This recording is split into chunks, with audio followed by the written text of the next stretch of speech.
Hello everyone. आज हम Indian hotels का रिव्यू करेंगे। जून क्वार्टर के जो रिजल्ट आए हैं वो रिजल्ट कैसे रहे हैं, स्टॉक का परफॉर्मेंस क्या रहा है, फंडामेंटल टेक्निकल एनालिसिस दोनों करेंगे। देखेंगे कि जो क्वार्टरली रिजल्ट है उसका जो प्राइस एक्शन है इसमें क्या इफेक्ट पड़ा है, और जो करंट प्राइस एक्शन है वो क्या पिक्चर दिखाता है ओवरऑल स्टॉक का। स्लाइड्स में आते हैं, फटाफट हम देखते हैं। इंडियन होटल्स का जो है नेट प्रॉफिट जो है वो 14.6 से इंक्रीज हुआ है, और हेल्दी ऑपरेशनल प्रॉफिट रहा है। एबिटा जो है इनका 21.8% बढ़ा है, और जो डोमेस्टिक रेवेन्यू है इनका 17.6% ईयर ऑन ईयर बढ़ा है। ये इनका जो कुछ ब्रांड है ताज विवांता, उस पर डिमांड बढ़ा है, उस वजह से इनका रेवेन्यू बढ़ा है। अगर हम की हाइलाइट्स की बात करें, कंपनी ने 20 न्यू होटल्स खोले हैं, और 11 खोले हैं, 20 साइन किए हैं, और उन्होंने मैसिव ये एक्सपेंशन प्लान किया है। और इनके पोर्टफोलियो में 645 होटल्स तक का इनका एक्सपेंशन का प्लान है, जिसमें 66,000 रूम की कैपेसिटी है। कंपनी ने 51% स्टेक लिया है ब्रिज हॉस्पिटैलिटी में, जिसमें वो अपना प्रेजेंस लग्जरी जो है ट्रैवल सेगमेंट है उसमें वो अपना they want to step in into that business also. So और जो उनका ग्रोथ है वो higher occupancy, improved average room rates हैं, और सस्टेनेबल डिमांड, इसकी वजह से उनका ग्रोथ जो है वो ड्रिवन हुआ है। मैनेजमेंट जो है वो ऑप्टिमिस्टिक है इस फाइनेंशियल ईयर के ओवरऑल रिजल्ट के लिए, और ये जो है पैक्ड है due to the expansion plan they have. जो भी एक्सपेंशन प्लान वो कर रहे हैं उस वजह से वो कह रहे हैं कि आने वाला टाइम में जो रिजल्ट्स आएंगे वो अच्छे ही आएंगे। क्विकली हम बुक्स को चेक कर लेते हैं, एक बार देख लेते हैं बुक्स में क्या है। 1 लाख करोड़ की कंपनी है, और इसका जो डिविडेंड यील्ड है 0.4% है, और स्टॉक का पीई 54 है। अगर हम क्वार्टरली रिजल्ट्स में आए तो क्वार्टरली रिजल्ट आप देखेंगे कि ये डिक्रीज हुआ है। सेल्स इस बार 14.6% से कम हुआ है। ऑपरेटिंग प्रॉफिट भी पिछले क्वार्टर से कम है, और इनका नेट प्रॉफिट भी कम है। लेकिन जो ईयर ऑन ईयर है इसमें ये बढ़े हुए हैं, ये जो 26 का देख रहे हो आप, ईयर ऑन ईयर ज़्यादा है, और नेट प्रॉफिट भी इसका ज़्यादा ही है। कैश फ्लो अगर देखा जाए तो कैश फ्लो कंपेयर करें पहले से काफ़ी अच्छा कैश फ्लो है इनका। 25, 26, इवन 24 में इन्होंने 2,000 करोड़ के आसपास, इससे ऊपर का इन्होंने रखा है, तो काफ़ी अच्छा हेल्दी इनकी बैलेंस शीट है। अब क्विकली आते हैं जो सबसे मेन टॉपिक है, वो है कि टेक्निकल एनालिसिस। इसमें अब जो मेरी एनालिसिस है जो कहती है कि क्या इसका ओवरऑल पिक्चर है। देखिए, अगर मैं बात करूं कि ये जो स्टॉक आया था 94 का आया था, इसने उस टाइम पे जो टॉप लगाया था वो रेंज होगा आपका 139 160, तो 150 रुपये का जो है उसका रेंज था। उस हाई को कभी इसने काटा ही नहीं।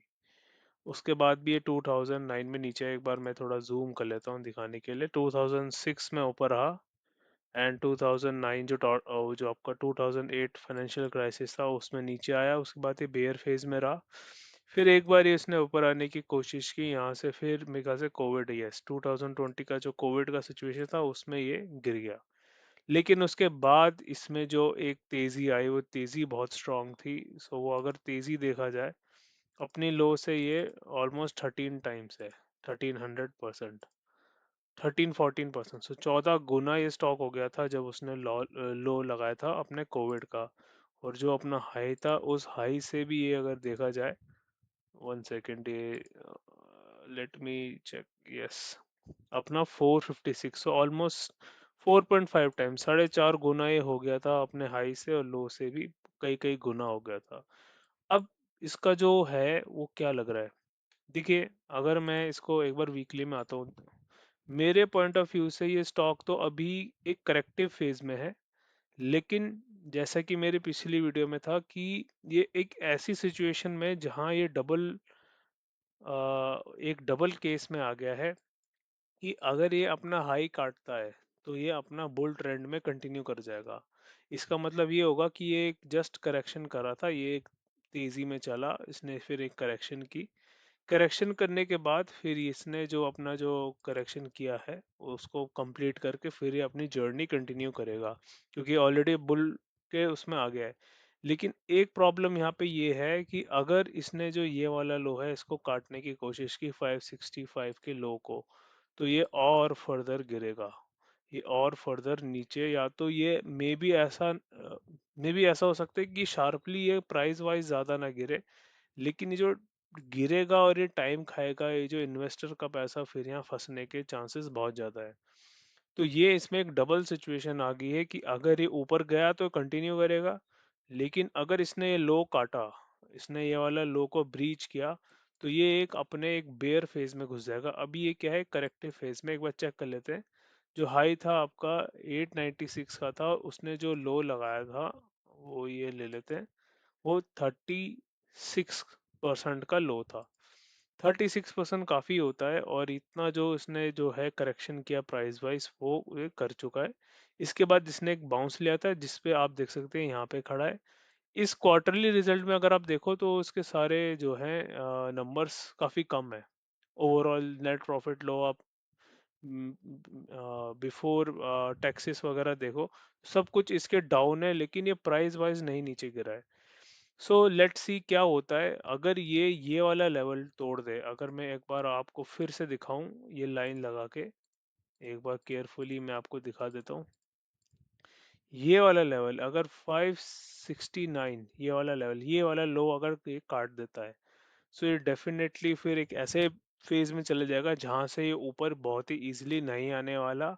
अगर ये बाउंस भी लेगा उस टाइम भी, तो फिर यही रहेगा कि ये जस्ट एक टाइम पास वाले सिचुएशन में आ जाएगा और ये बेयर फेज में चले जाएगा, जहाँ पे हो सकता है कि आने वाले कुछ महीनों में या कुछ साल भी वो परफॉर्म ना करे। अभी ऐसा सिचुएशन बिल्कुल भी नहीं है।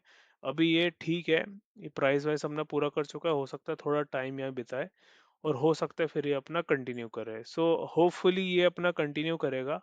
लेकिन इसमें एक कंसर्न की बात जो मेरे को दिखता है वो ये है कि ऑलरेडी स्टॉक 4.5 गुना अपनी हाई से तो चल चुका है। सो ये काफी ज्यादा एक रन होता है किसी भी स्टॉक के लिए कि जो इतना चल जाता है। सो डेफिनेटली ये एक डाइसी सिचुएशन है यहाँ पे थोड़ा एक प्रॉब्लमेटिक सिचुएशन है कि एक्चुअली में क्या आगे होगा। लेकिन मैं किसी को भी इस फियर में नहीं रखूंगा कि ये भाई बहुत वर्स्ट सिचुएशन में आ गया है, इसका बुल फेस खत्म हो गया है। बुल फेस खत्म हो गया है ऐसा तो कोई भी ऐसा, मैं तो बिल्कुल नहीं कहूंगा ऐसे खत्म हो गया है। तो मैं यही कह रहा हूँ कि होपफुली देखते क्या होता है आगे, ये कंटिन्यू करते हैं या नहीं। वरना देखो, अगर normal investor point of view से देखा जाए तो कोई भी स्टॉक जो ज्यादा चल जाता है वो फिर करेक्शन करता है। जितना ज्यादा करेक्शन होता है उतना ज्यादा तेजी आता है फिर आने वाले टाइम पे। अगर ये अपना करेक्शन ज्यादा करेगा तो फिर यही होगा कि कुछ साल बाद ये परफॉर्म करेगा और वो काफी अच्छे से परफॉर्म करेगा।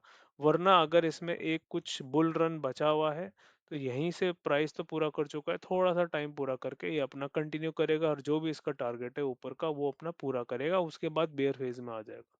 सो ये दोनों सिचुएशन है। सो ये मेरी एनालिसिस है for Indian hotels. I will see you in the next video. Thank you.